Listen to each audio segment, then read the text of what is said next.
Hello friends, welcome to the channel, and it's your first time here. I'm glad you're here. So today I'm checking out 11 things you don't know about Sweden. So guys, let's dive right into it. Hey, I am super excited about this video. I've lived all over the world, and being Swedish, there are so many things people don't know about Sweden, but I really think you guys should know this.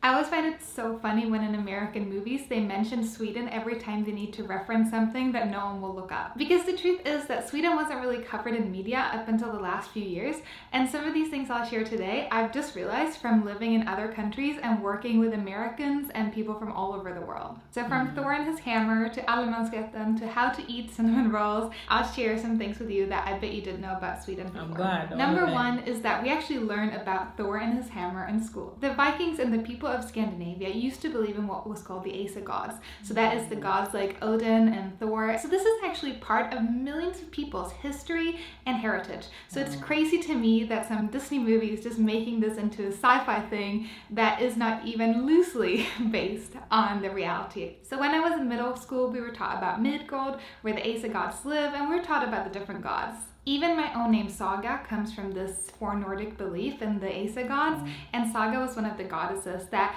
unfortunately they don't know so much about, but there are other great gods like Odin, Thor, and Freya that are much more popular. The reason Swedish people don't believe in the Ace of Gods anymore is because the Christian missionaries came from all over Europe to sort of school Sweden in Christianity. We were actually one of the last countries to become fully Christian, but once the kings and the different kingdoms have converted into Christianity, the faith in the Ace of Gods actually was forbidden and it died out. If you want to read a fantastic book and learn more about Vikings, I recommend the book called Red Snake, which is written in Swedish, but it has an English translation, and it is one of my top books, so I highly recommend you try that. The second thing that most people don't know about Sweden, and that Swedish people might not even know about, is about the book and the film The Girl with the Dragon Tattoo.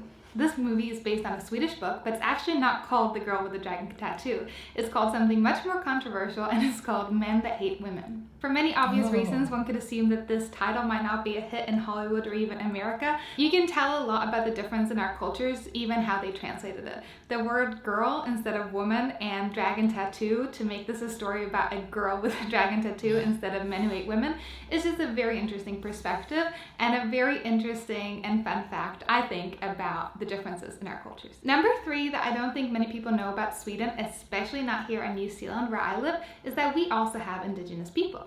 Believe it or not, Sweden is a large country, and traveling from the north to the south takes a long time. So this is why, although we have indigenous people, they're not present in the entire country. The indigenous people are called Sami people, and they exist in parts of Finland, Norway, Russia, and Sweden. My mom was Norwegian, and growing up, she would tell stories about our Sami heritage and about this mysterious man who would heal people. Unfortunately, my mother didn't tell me more about our Sami heritage, so I know very little about it, and I know my grandmother comes from a very broken background, but the Sami people have a very great presence in the north of Sweden still to this day. The Sami people used to move freely in the north of Scandinavia and Russia. However, Sweden have a dark history of forcefully moving the Sami people from north of Sweden to other parts of Sweden, putting them in Swedish school, forcing them to speak Swedish, and etc. So there was very much a colonization of the indigenous people of Scandinavia. Now there has been written a fantastic book on the topic. On these, I'm not sure what you would call it in Swedish, but the forced moving of these people, and it's a fantastic book. I'll link it in the descriptions down below, and I think you should definitely read it if you're interested in learning more about the indigenous people of Scandinavia. Number four is that we don't have paid schools. This is a little bit confusing if you're from another country, but we do actually have private schools and public schools. However, majority of our schools are public, and all of our schools are free to attend. So no Swedish people has to pay to go to school in Sweden, which is great. Number five is that we have 480 days of paid parental leave per child. So each parent gets 90 days that they have to take out. If they don't take these days out, the 90 days, they will disappear. The restoring 300 days can be divided, so each parent can be home with the child for as many days as they'd like in that period of time. This means that most dads in Sweden do take parental leave, albeit fewer days than women, unfortunately, but this is still something I think that is evolving. I remember being home with my dad and my brother whilst he was building on the house or whilst he was making apple jam, and it was just a very, very fun time that I think of fondly to this day. Number six, and this is something I didn't realize until I moved to Japan and my American/Swedish friend told me, and that is that it's not common for everyone to be in the news. But in Sweden, pretty much everyone has been in the news. So we're a big country, but we're not that many people, and we have a lot of local newspapers, which means most people have actually been in the local newspapers. I've been in the newspaper, I think, at least 3 times. I'll see if I can find some clips and put them here on the screen. My mom's been in the newspaper several times, and so has my dad. So pretty much everyone I know has been in the newspaper. So if you know someone Swedish, you should definitely ask them if they've been in the newspaper too. Number 7 is that we have lots of different dialects. As I said before, we're a very large country, which means there are very large distances between different communities. That has created very different dialects in Sweden, and most people actually don't know that we have lots of different dialects. For example, I'm from the south of Sweden, so I pronounce the letter R, so with a very harsh sound that can be very difficult to immigrants to learn. If you're from the north of Sweden, you probably have a rolling R. My mother, who was from Norway, had a rolling R, and she would pronounce it R. So that's sort of an example on how different accents can be. When my grandparents and my parents grew up, my southern accent used to actually have subtitles on the TV for other Swedish people to understand. So I grew up in the southernmost parts of Sweden on a farm, and I speak something called skånska. Number 8 is that we celebrate Midsummer, but it's nothing like the movies. The movies have done it again. They make people think that Sweden are just a bunch of crazy people. But we do in fact celebrate Midsummer. We do jump around a maypole that we dress in flowers, and we do sing songs, and a lot of people drink a lot of alcohol. But personally, I love Midsummer because it is a beautiful time of year in Sweden when the sun doesn't really go down, and we celebrate it with lots of flowers and delicious food, and I loved dancing around the maypole as a child and dressing it in flowers. So if you ever go to Sweden, I highly suggest to try celebrating Midsummer because it is super, super fun. Number 9 is that university is free, and we also get paid to go to university. One might describe it more as an allowance, but yes, we do get money to go to university. For about 6 years of full-time study, you can get 3,300 Swedish kroner a month, which is approximately $320 US. Since tuition is free, this is to help you pay for books and materials and anything else you might need. There is also a loan you can get in case you want to rent, but Swedish students need to be careful with how much they work to get this allowance. When I went to university, I worked a lot, which meant that I earned more money than the average student. However, there's a threshold where you then have to pay money back to the government.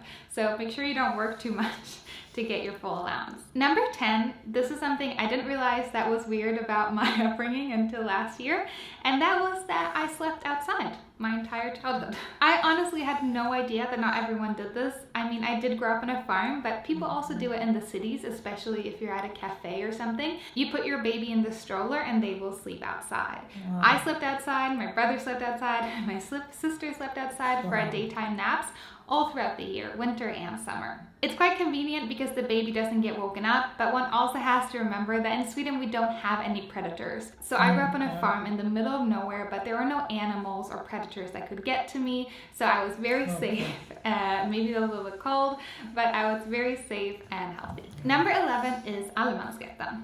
Before moving to New Zealand, I'd never seen a trespassing sign, or any sign for that matter, on private land. We have something called allemansrätten, which means that everyone is allowed to be pretty much everywhere, not in people's private gardens, but if someone owns a forest, anyone can go there as long as they don't break branches or destroy anything. And this is called allemansrätten. So if you're in Sweden, you won't see any private property or trespassing signs, which is very common in a country like New Zealand. And the last thing that I have to tell everyone about, because the world is doing it wrong, and that is how you should eat your cinnamon rolls. In Sweden, we love cinnamon rolls. We even have a day for it, kanelbullsdagen, where we celebrate the cinnamon rolls and we eat lots of them. And the thing is, you're not supposed to put glaze on top of your cinnamon rolls. Now this is so important. When living in France, I once had a cinnamon roll and I was so excited because I hadn't had one in like 2 years. And to my disappointment, it came out covered in like some syrupy glaze.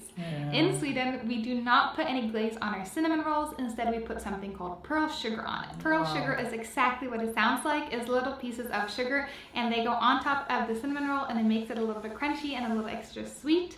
And it's so much better. So if you make cinnamon rolls at home, try it the Swedish way because I promise it'll be better. And it won't be gooey or messy or anything in the pot. Very, very strange. Stop eating cinnamon buns with glaze on them and start eating them the Swedish way. I really hope you guys liked this video. I didn't used to care much about being Swedish, but moving abroad, I realized that our culture is quite different and there's so many things I love about it.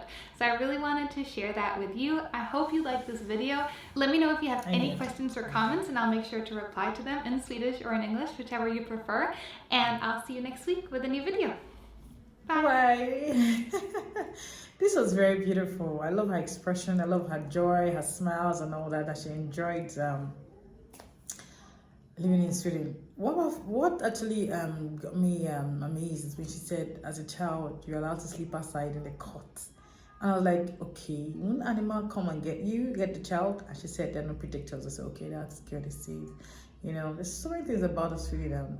I like the fact that they pay them to go to school. You know, school is free, including university. It's beautiful. I'm beginning to enjoy Sweden. I'm beginning to enjoy you. And I'm really loving that I'm learning so much about Sweden as a country. So thank you so much, guys, for watching, and I hope you enjoyed the space. I'll see you again. Bye.